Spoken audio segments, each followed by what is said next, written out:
Hi, my name is Nathan, and today we're going to do a comic book review of Silk, issue number 2, the 2022 version, brought to you by Rated Comics. Let's get to it.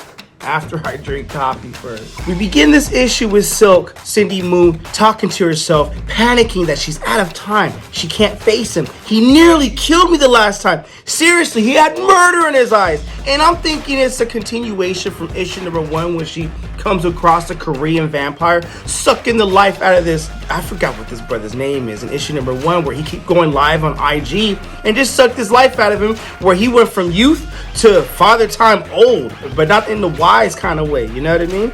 So she comes in the door, barges in, I'm here, and it's her pottery teacher, Double O Pottery, licensed to kill. Late again, Mrs. Moon. I thought it was very clear with you that pottery requires commitment.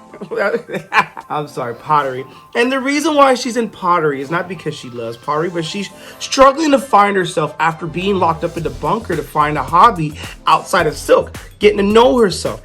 Something that her therapist advised her or suggested her to do. But in her defense, it's been difficult to focus anything other than this crazy mystery of this whatever. Clay, forget about it. Hobbies, I mean, I'm trying here, but the bigger story is teens are going full grandparent, which, I mean, it's mysterious. How is this happening? And what's the correlation here? She's trying to figure out the story. Why? Because she's Silk. But in the meantime, she just get a temporary distraction from Luna Slow, Korean singer, emailed her for 2 tickets tonight. Come to my show, girl. I mean, seriously, yeah, you got this mystery going on where young are turning old, but at the same time, Luna's your friend. So note to self, you gotta try to make that concert. So when she interviewed the victims, they all described an encounter with a creepy woman, a Korean woman whose description perfectly matches of the missing witch from the museum exhibit.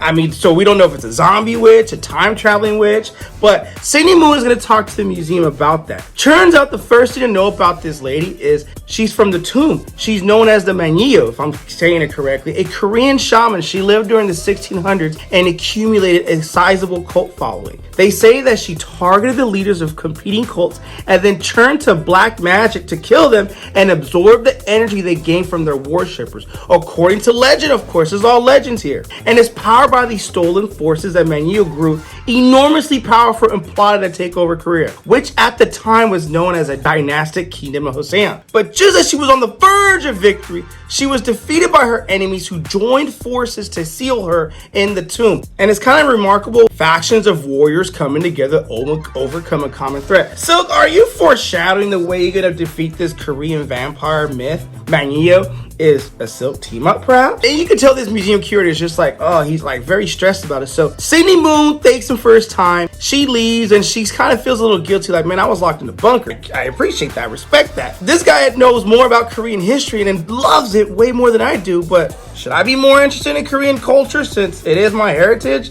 You know? She gets a phone call from J. Jonas Jameson saying, how's the story? How are the leads coming along? And she tells him, I'm working on it. Just visit a museum. And J. Jonas Jameson's like, dude, what are you doing at the museum? We moved off the robber. I need you on the old age deceased piece. That's the story. Well, it turns out she believes that the museum and that old age piece are correlated. They're related somehow. He's like, how could that be? We don't even know how who the victims are. Well, the victims are all social media influencers. You see, Raina Patterson, she was a 19-year-old fashion vlogger. Look at her now. She looks like the Golden Girls.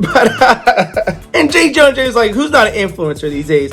And I would love, I don't know, I thought it would have been kind of funny. Like, you know what, this Korean vampire is not targeting, you know, Facebook influencers. They're targeting TikTok influencers, YouTube influencers, IG influencers. But jokes aside, it would have been funny, like, this Korean monster has a specific appetite for TikTok influencers. Well, you know what? That FYP algorithm is no joke. So, jokes aside, she goes into this coding boot camp class and she's thinking about this Korean witch, how she's gonna put the pieces together, and not to mention perhaps maybe there's like some kind of connection if there was only an algorithm to figure it out. Her phone goes off, disrupts the class. I'm sure everyone can relate that their cell phone's going off in class and you're that dude or that girl in that class that messes it up. And it's not like the other kids are looking at you like you messed it up for us. It's just, no, you're that dude. The teacher's gonna pick on you now. So it turns out the teacher's charming. Hey, you know, sorry about that. I'll turn it off for you. And what's your name, Mr. Teacher? Just call me Ivan. Not the first time someone found their phone more interesting than my class, and it probably won't be the last. So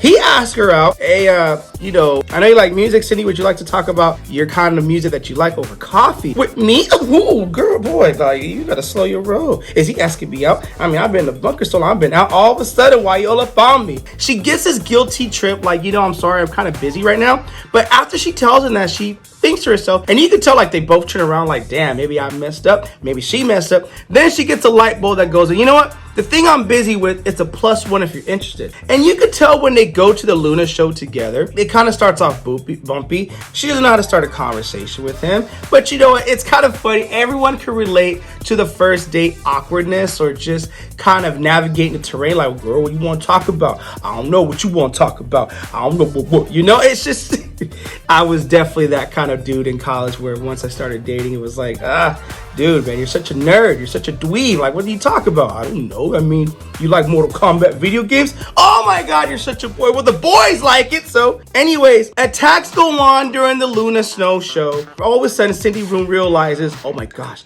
it's a cosplay dude from the museum. I got to get on my silk outfit. And she leaves homeboy like literally not ghosting, but silking him.